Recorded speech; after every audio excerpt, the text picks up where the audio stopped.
Welcome to the start of a new anime review series. This I'm discussing Some Aspire! So what? Yep, I'm discussing this anime. Why I told Brian Knickerbocker about this. Yeah, she's the voice at the start of the series, the nameless spider. Yes, a female spider. That's your start of the series. A spider who is implied to be a teenage girl who is turned into a spider. Yep, this anime only aired just last year. Yep. Yeah, we're here. This video I'm discussing the first 3 episodes of the series. Yeah, and this series basically was made by Malpiece. Memphis. I think it's pronounced. Yes. Now, this is by far the most recent series they came out with. Yes. Now you might also asking this. Nick, have you watched any other series made by this particular studio? The answer is no. I haven't. Why? I never have desire to basically watch any of these ones. That's simply put basically the reason for it. The company itself only started about a decade ago.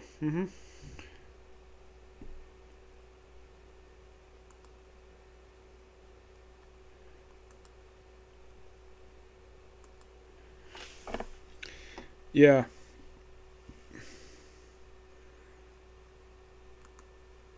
Now, this, like several anime I've watched, is based on a light novel series. And unlike the last one I did a review for, which was That Time Incarnated as Slime, this one actually sees publication in Japan.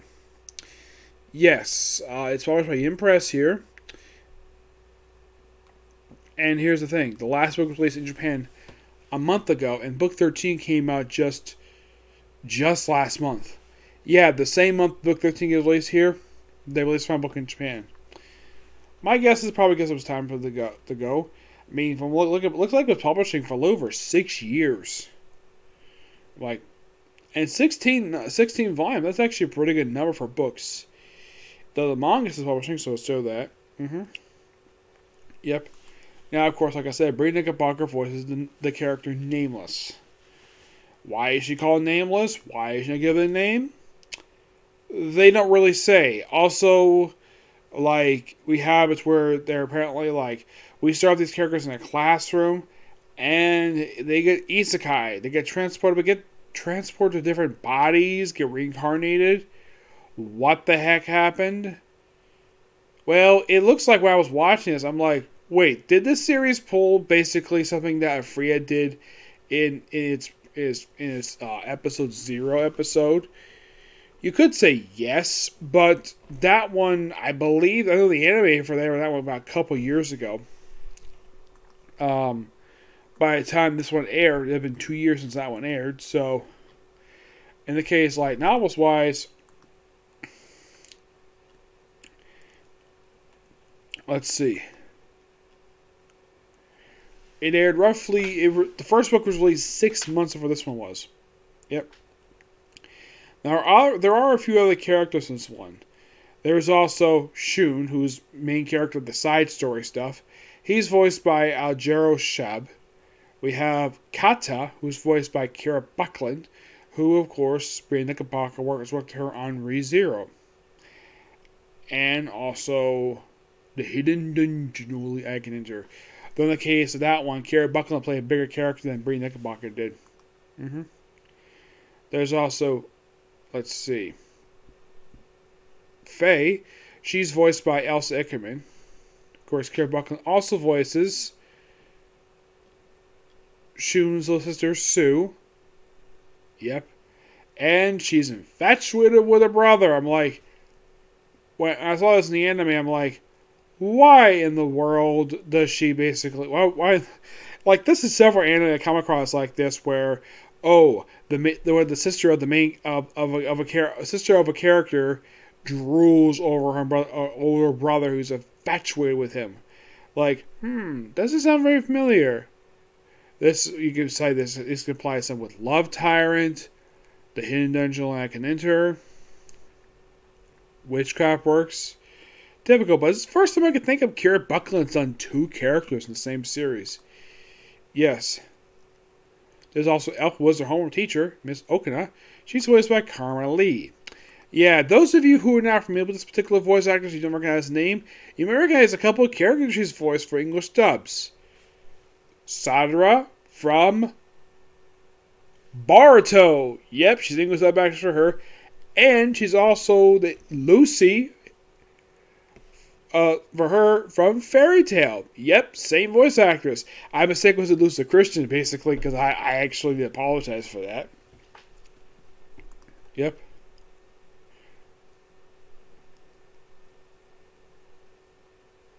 There's also Hugo, who's voiced by Xander Mubas.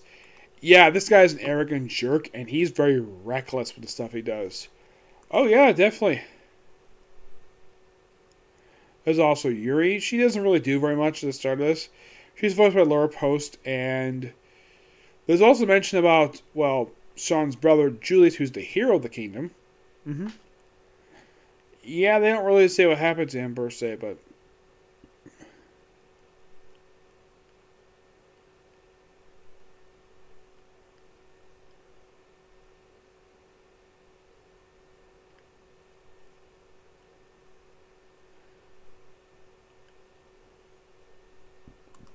There's also the monster known as Mother, the one who basically created this world, the Nameless's mom.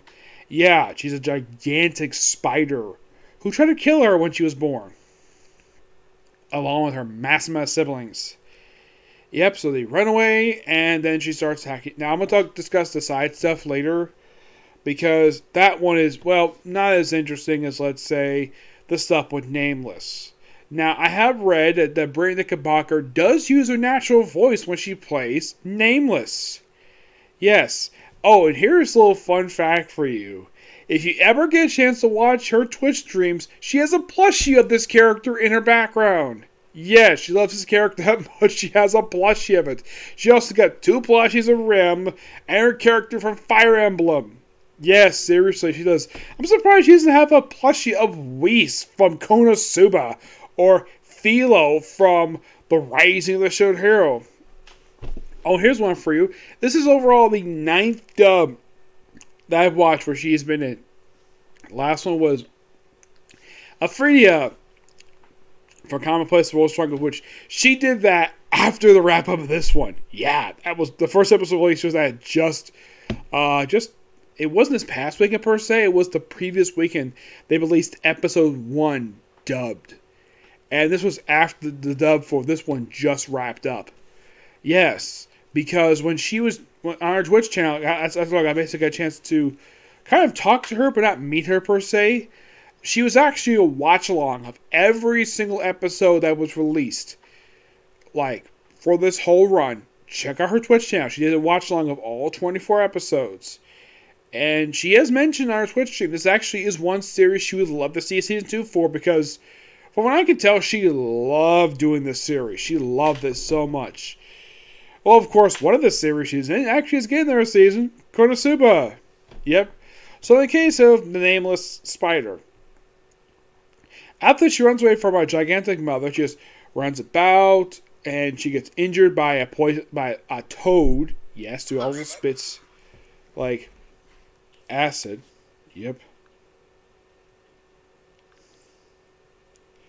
Yes, spits acid. Oh, it wounds her a couple times, like damages her eye and her back. And after beating this frog, she starts to molt. Which, the way the book describes it, by the way, a lot of this stuff does come from book 1. Yes. One thing I definitely could tell, and here's the thing, I have not read book 2 yet. I have not. I've only read just the first book, and I'm only discussing the first 4 episodes, and I'll come back to when I get a chance to finish book 2 for the series. Now, I don't know if a lot of the stuff that happened in the episode is from book 2, but from what I can tell, I would say like a little bit probably later on, but for the first episode, based upon what I remember from reading from the book, a lot of the stuff that happened in the opening episode of the series didn't come from book 1. Do not know why. Now, here's the weird thing, though, about this series. I've never heard of a series used before where in the very first episode, they apparently all stepped material from book 2 in the first episode. Where did they have this book concurrently with book 1? Yes. The book 1 only took the first 4 episodes Book 2 took up episodes 1 through 3, which basically that's where I stopped there, and 5 through 9. Yep. Yeah, 5 through 9. Oh, in case you're curious though, what is the name of the episodes that I'm discussing? The names of the episodes are Reincarnation, Another World, My House on Fire, and Earthworm Dragon. Yep. That is the episodes for you.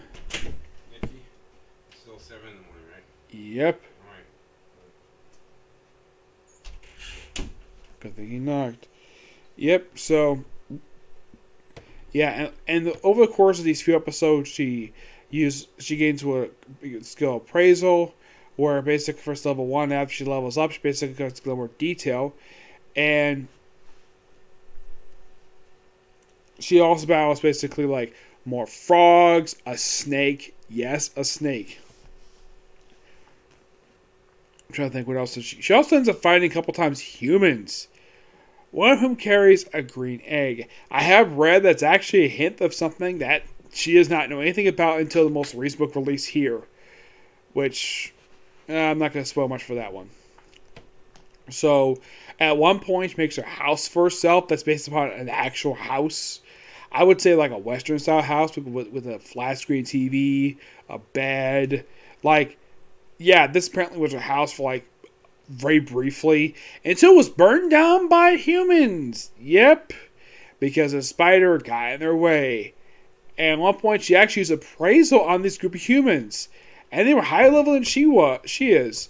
And by the way, she's actually evolved twice over the course of these episodes, where she's got a little bigger per se. Yes, she got a little bigger. Now, why the humans here? They don't say. Why the heck was this girl reincarnated as a spider? The episodes do not say why the heck this was.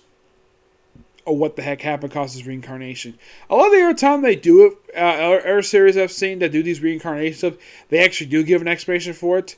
This, no, they don't. It just basically the characters are supposedly killed and they're transformed into other things. So, as well as creatures, girls get leveled up. She's seen 80 of these creatures, and she finds this stuff to be absolutely disgusting. But she has the anyways in order to survive. And she just evolved, like when she evolves the second time, it doesn't restore her stamina. The first time, basically, when she evolved, when she like leveled up, she actually got her health restored, like the scar across her eye, her vision was restored, and the scar across her back disappeared. And as with the group of humans, at one point, she's making their house for herself, where she hides. And by the way, she's showing a lot of the time where she basically goes on her back a lot of the time in these episodes. And it seems as though she's just having a lot of fun, being lazy, just hanging out in this labyrinth.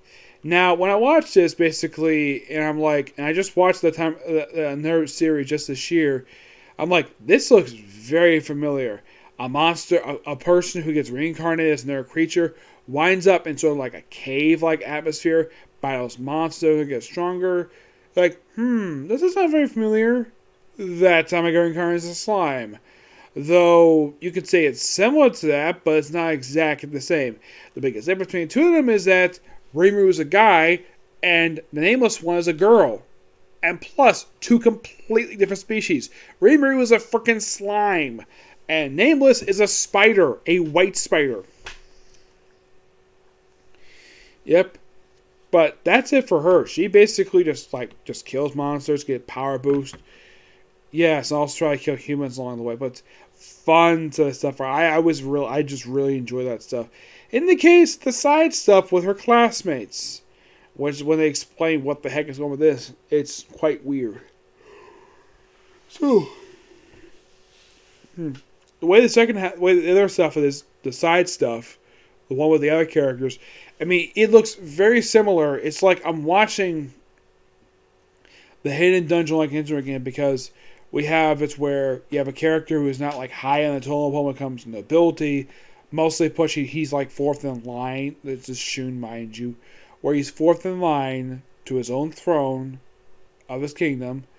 He has a sister who's infatuated with him, and we have a teacher who's smoking hot, and she has no attraction to the main character, but she's a very beautiful woman, though. They do change the species of this one, where it is an elf instead of a woman. Yes, they do explain the whole thing with Faye. Yeah, Faye was previously a teenage girl who was reincarnated as a small earth dragon. Yep, that's the whole purpose of her. So, they run into each other before school starts, and of course, Sue doesn't like the fact these other girls are close to him. About two of them are. And then, of course, they go to school, and of course, Hugo is a big arrogant jerk. By the way, it's mentioned by their teacher, Miss Oka. She actually did find pretty much almost all the people who reincarnated, except for like 2 or 3. Himiko, there was a girl named Himiko, which is implied to be nameless. Though, from what I read this, I'm not going to go much into that. Where she can't find her. She's actually one of the very few she's not found yet from the class. Though, I'm still wondering, what the heck happened to have all these characters reincarnated? Yes. Oh, and by the way, like, okay, let's have it where one character is reincarnated as a prince. I'm like, that kind of sounds familiar. Sounds like something I just saw anime I just saw just last year. The world's finest assassin is reincarnated into the world as an aristocrat. Very similar, tiny bit here, but this is royalty compared to being a part of a noble family. And they have their magical class, and they go like in the field, like, wow, this looks very similar to a Harry Potter movie. Yeah, and heck, the wands themselves, design-wise. I'm sure this is probably from book 2, because I do not remember this stuff from book 1. Now, from what I can tell from the episode itself, it seems as though we're ripping out Harry Potter here with this scene, having the field, and have a monster show up, and of course, Hugo, being arrogant, tries to attack the monster, but he ends up attacking his own classmates. The guy is such an idiot. Look how Shun basically is a reasonable person. He knocks him out, has his own sister, he tries to save it back, and Kanata and the one who's the priest take on this dragon, and it's basically Faye who ends up basically beating the monster. At least Shun basically is very reasonable, doesn't actually have his reckless attacks, trying to actually hurt his own classmates. And of course, Sharon does knock him up with water, something he did not want to use. Yes, he feels like, water is beneath me, I'm going to use fire. And I guess you could say, though, yay, he gets hit by the lead character of this batch of characters. Yes, he gets hit with water. What should happen to this guy, he should have been punched in the face of how much of an arrogant jerk he is. Yep. Oh, and by the way, the future for this course, yeah, he gets pretty much fried to a crisp by this dragon. Yep. Though in the case of the sidestep per se, that is something basically definitely explored here. And it's quite interesting what we see here for that. And that's simple like its own thing. Yeah, it's almost like you have 2 different stories going on in the same series, which is meant to be the case.